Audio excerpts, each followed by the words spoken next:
नमस्कार।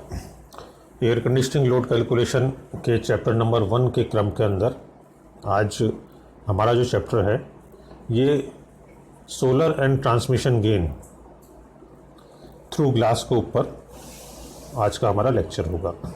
अभी तक हमने हीट लोड कैलकुलेशन के बेसिक्स के बारे में पढ़ा कि किस तरीके से हमारे को बिल्डिंग सर्वे करना चाहिए, किस तरीके से हमारे को इक्विपमेंट की लोकेशन या दूसरे जो सर्विसेज हैं उनको हमारे को डिसाइड करना चाहिए, और इसके अलावा हीट स्टोरेज, डाइवर्सिटी और स्ट्रेटिफिकेशन को हमारे को किस तरीके से काम में लेना है।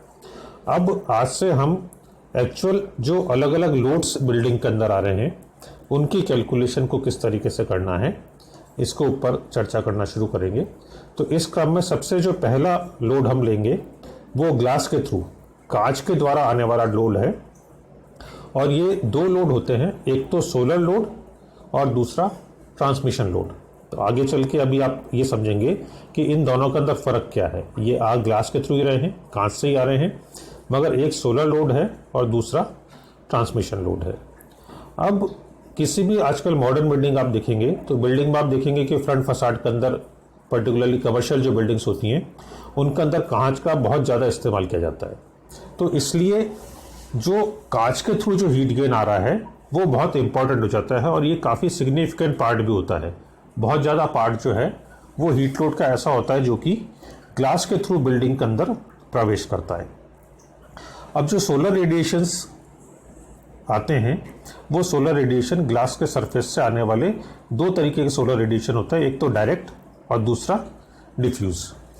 ये जो डायरेक्ट और डिफ्यूज़ रेडिएशन होते हैं इनमें कुछ ट्रांसमिट हो जाते हैं, कुछ रिफ्लेक्ट होते हैं और कुछ एब्जॉर्ब होते हैं। तो ये एक डायग्राम है, इस डायग्राम के अंदर आपको ये दिखा रखा है कि किस तरीके से रेडिएशंस आपके आ रहे हैं, किस तरीके से सोलर हीट आपके आ रही है, किस तरीके से ट्रांसमिशन हीट गेन आपको ग्लास के थ्रू हो रहा है।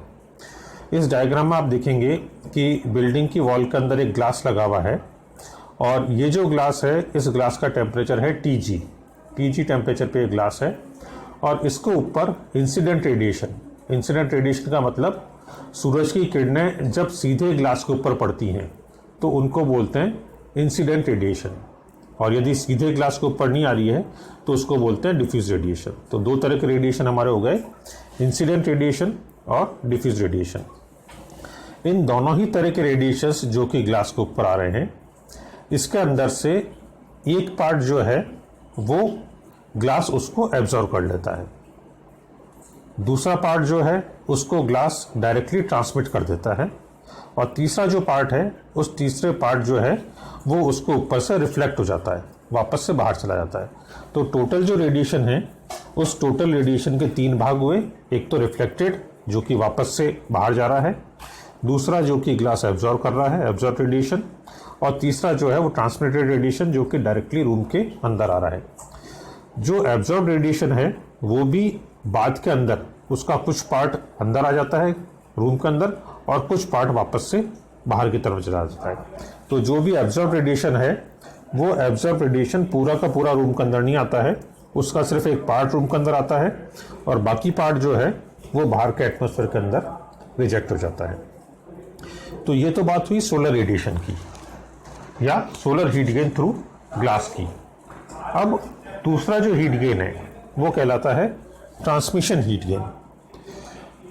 ट्रांसमिशन हीट गेन के लिए आप ये देखिए कि बाहर का जो टेम्परेचर है वो बाहर का टेम्परेचर है TO, आउटसाइड जो एयर है उस एयर का टेम्परेचर है TO, और इनसाइड जो एयर है उसका टेम्परेचर है TI, आउटसाइड TO और इनसाइड TI। तो ट्रांसमिशन जो हीट गेन है वो डायग्राम सबसे नीचे आप देखेंगे, यहाँ पे एक इक्वेशन लिखी हुई है, U into A into bracket में TO माइनस TI। तो आउटसाइड एयर और इनसाइड एयर का temperature difference multiplied by U means overall heat transfer coefficient of glass, जो ग्लास है उसका समग्र ऊष्मा स्थानांतरण गुणांक मल्टीप्लाइड बाई एरिया, ग्लास का एरिया। तो ये जो हीट है इस हीट को बोलते हैं ट्रांसमिशन हीट। तो यहाँ पे इस इक्वेशन को स्टडी आप करेंगे तो आपको ये पता पड़ रहा है कि जो ट्रांसमिशन हीट गेन है ये ट्रांसमिशन हीट गेन बाहर की हवा और अंदर की हवा के टेम्परेचर में डिफरेंस की वजह से है। यानी कि कोई ऐसा ग्लास जिस पे सीधे से सूर्य की किरणें नहीं आ रही हैं तो भी उससे ट्रांसमिशन हीट गेन होगा, मगर जिसके ऊपर सीधी सूरज की किरणें आ रही हैं उस पर सोलर हीट गेन भी होगा और ट्रांसमिशन हीट गेन भी होगा। जिस वक्त सूर्य अस्त हो जाता है, जैसे मान लीजिए शाम को 7 बजे बाद जब सूर्य अस्त हो गया, उस वक्त अब चूंकि सोलर रेडिएशंस नहीं है कोई भी, तो वहाँ से अब जो हीट गेन होगा वो सिर्फ ट्रांसमिशन हीट गेन होगा। इसी तरह से यदि कोई कांच बिल्डिंग के अंदरूनी वॉल पे लगा हुआ है जहाँ पे कि सूर्य की किरणें नहीं आ रही हैं, तो उस ग्लास से सिर्फ ट्रांसमिशन हीट गेन होगा, सोलर हीट गेन उस ग्लास से नहीं हो पाएगा। तो ये फ़र्क हुआ सोलर हीट गेन का और ट्रांसमिशन हीट गेन का। तो जो हीट गेन है उस हीट गेन के अंदर अब देखिए आप क्या क्या आया, ट्रांसमिटेड रेडिएशन, एब्जॉर्ब रेडिएशन जिसका कि कुछ पार्ट जो है वो रूम के अंदर आ रहा है, कुछ पार्ट जो है वापस से बाहर जा रहा है, और तीसरा जो है वो heat transmitted due to difference between outside and inside temperature.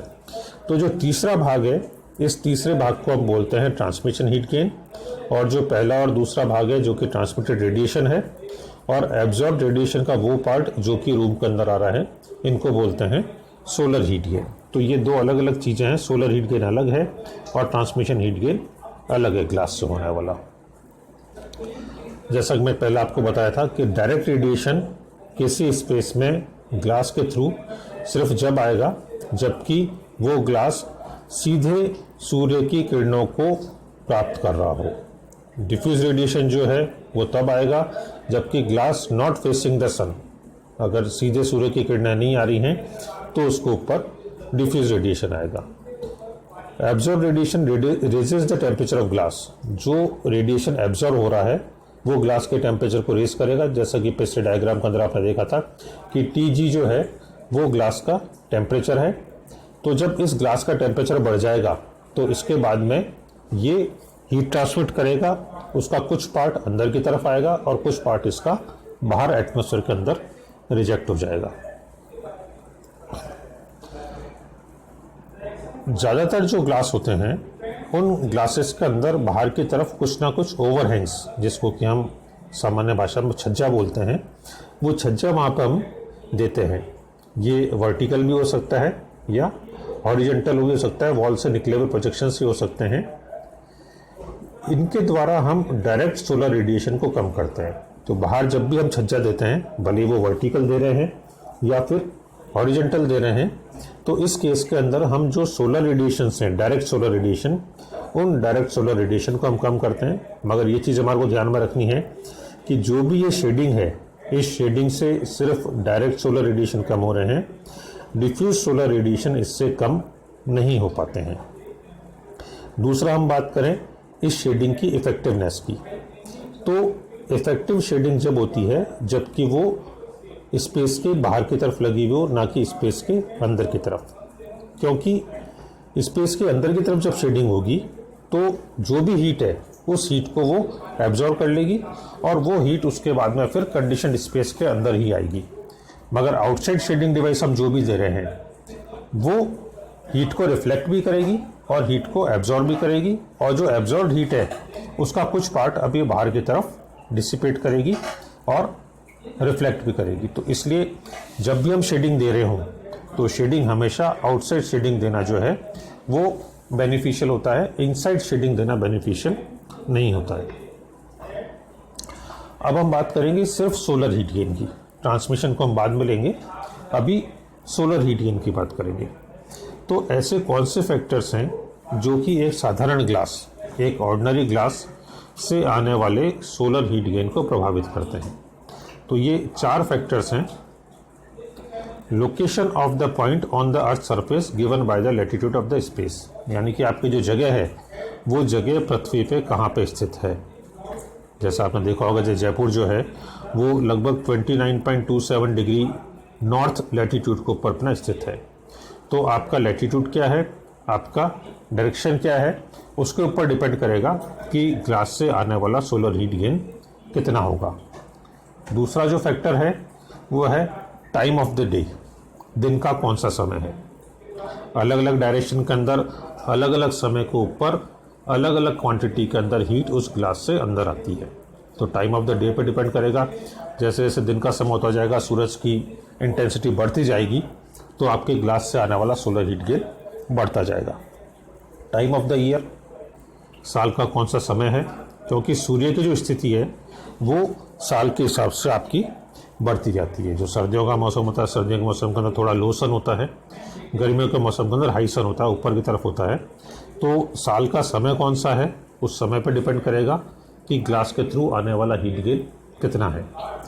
इसके अलावा फेसिंग डायरेक्शन ऑफ विंडो, जो विंडो है वो आपके बिल्डिंग के कौन से डायरेक्शन में लगी हुई है, नॉर्थ में, साउथ में, ईस्ट में, वेस्ट में, या फिर कई बार जो ग्लास है वो ग्लास छत में भी देते हैं, रूफ से भी लाइटिंग लेते हैं।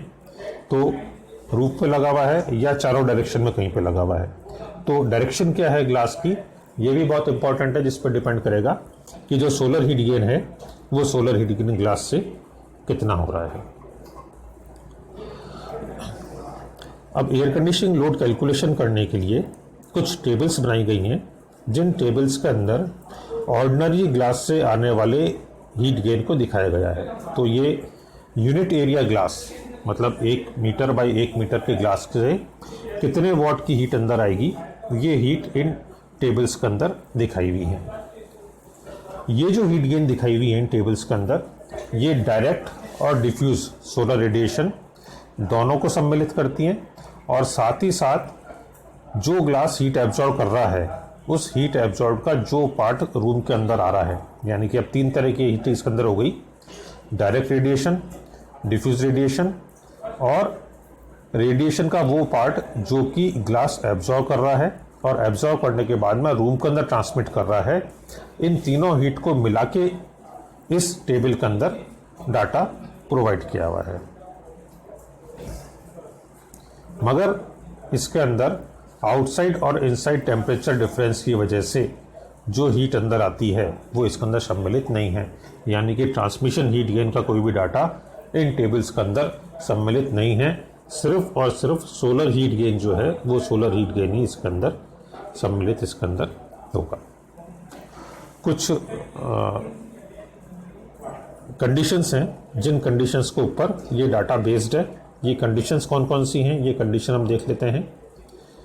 Glass window typical would सैश construction, यानी कि ग्लास जिस विंडो में लगा हुआ है वो लकड़ी की बनी हुई है, उसकी जो चौखट है या उसका जो फ्रेम है उसका फ्रेम आपका लकड़ी का बना हुआ है। तो नॉर्मली हम ये मानते हैं कि टोटल जो एरिया होता है उस टोटल एरिया के अंदर से जो 85% एरिया होता है वो ग्लास का होता है, और बाकी का 15% जो एरिया होता है वो 15% एरिया लकड़ी का होता है। अब लकड़ी चूँकि जो है वो ऊष्मा की कुचालक है, इसलिए ये मानते हुए इसके अंदर जो हीट गेन है वो हीट गेन दे रखा है। मगर यदि आपके विंडो जो है उसमें चौखट या फ्रेम लकड़ी की बजाय यदि मेटल का लगा हुआ है, तो इन टेबल्स के अंदर जो भी वैल्यू दे रखी है उनको एक करेक्शन फैक्टर से आपको मल्टीप्लाई करना पड़ेगा। वो करेक्शन फैक्टर है 1/0.85, इसका मतलब 1.17। तो यदि मेटल की विंडो लगी हुई है तो टेबल के अंदर जो भी वैल्यू दे रखी है उस वैल्यू को आपको 1.17 से मल्टीप्लाई करना है।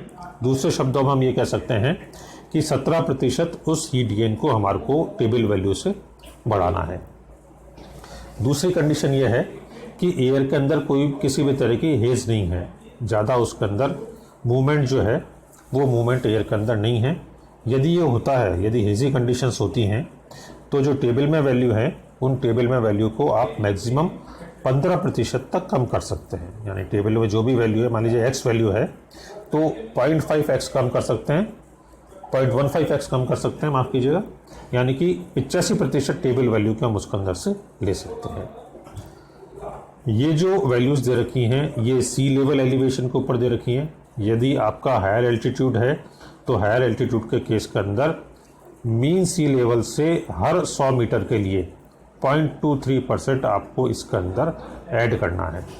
हर 100 मीटर के लिए 0.23% इसके अंदर आपको ऐड करना है। दूसरा, ये जो टेबल्स हैं ये सी लेवल के ऊपर ड्यू पॉइंट 19.3 डिग्री के लिए बनी हुई हैं। अगर 19.3 डिग्री से आपका ड्यू पॉइंट ज़्यादा या कम है तो आपको घटाना है या जोड़ना है 6.3% हर 5 degree centigrade difference in DPT के लिए। 19.3 से जो भी आपका डिफरेंस है तो हर 5 डिग्री सेंटीग्रेड डिफरेंस के लिए 6.3% को आपको या तो सब्ट्रैक्ट करना है या 6.3% को आपको टेबल वैल्यू के अंदर ऐड करना है।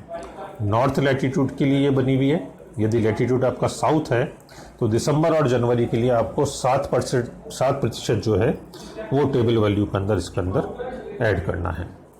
अब ये इसके अंदर एक सैंपल की टेबल मैंने आपको दिखा रखी है जो कि 30 डिग्री नॉर्थ लैटीट्यूड के लिए, जो कि हम जयपुर का मान सकते हैं लगभग, ये जयपुर की लोकेशन के हिसाब से है कि 30 डिग्री नॉर्थ लैटीट्यूड। इसमें सबसे पहले कॉलम में दे रखा है टाइम ऑफ द ईयर। तो डिटेल टेबल जब आप देखेंगे तो उसमें टाइम ऑफ द ईयर अलग अलग दे रखे हैं, जून है, मई है, जुलाई है। तो नॉर्मली हमारे यहाँ पे जो पीक होती है गर्मियाँ वो जून के अंदर होती है। तो जून 21 की जो वैल्यूज़ हैं ये वैल्यूज़ इसके अंदर दे रखी हैं। सेकंड कॉलम के अंदर इसमें एक्सपोजर लिखा हुआ है। उस एक्सपोजर के अंदर नॉर्थ एक्सपोजर, साउथ एक्सपोजर, इसी तरह से बाकी एक्सपोजर जो है ईस्ट है, वेस्ट है, साउथ ईस्ट है, साउथ वेस्ट है या हॉरिजेंटल है, उन सारे एक्सपोजर्स के लिए वैल्यू दी हुई है। और जो समय है वो समय आप देखिए 6 AM से लेकर 6 PM, यानी कि सुबह के 6 बजे से लेकर शाम को 6 बजे तक कितनी हीट अंदर आएगी वो हीट दे रखी है वॉट पर मीटर स्क्वायर के अंदर। जैसा आप नॉर्थ डायरेक्शन में देखें कि नॉर्थ डायरेक्शन में यदि आपका कांच लगा हुआ है तो सुबह के 6 बजे उससे 104 वॉट पर स्क्वायर मीटर हीट अंदर आएगी। मगर यदि वो ग्लास साउथ में लगा हुआ है तो उससे 16 वॉट पर स्क्वायर मीटर आपके अंदर आएगी। तो नॉर्थ में आप देखें कि ये हीट सबसे ज़्यादा है सुबह के वक्त के अंदर, और जब भी साउथ के अंदर आप देखेंगे तो पाएंगे कि दिन के 12 बजे जो है वो 66 वॉट पर स्क्वायर मीटर हीट आपके अंदर आ रही है। ये जून 21 के है। यदि आप मंथ चेंज कर देंगे यानी कि टाइम ऑफ द ईयर आप चेंज कर देंगे तो ये वैल्यूज़ आपकी चेंज हो जाएगी। तो जैसा कि मैंने आपको शुरू में बताया था कि एक्सपोजर का फ़र्क पड़ेगा, टाइम ऑफ द ईयर का फ़र्क पड़ेगा और टाइम का फ़र्क पड़ेगा कि किस वक्त, टाइम ऑफ द डे क्या है, उस टाइम ऑफ डे के ऊपर फ़र्क पड़ेगा कि आपकी कितनी हीट वहाँ से अंदर आ रही है। तो ये ग्लास के 1 स्क्वायर मीटर एरिया के लिए है जो हीट आपके सोलर हीट गेन किसी भी साधारण क्लास से अंदर आ रही है। नेक्स्ट लेक्चर के अंदर हम इसी को कंटिन्यू करेंगे, solar and transmission heat gain through glass.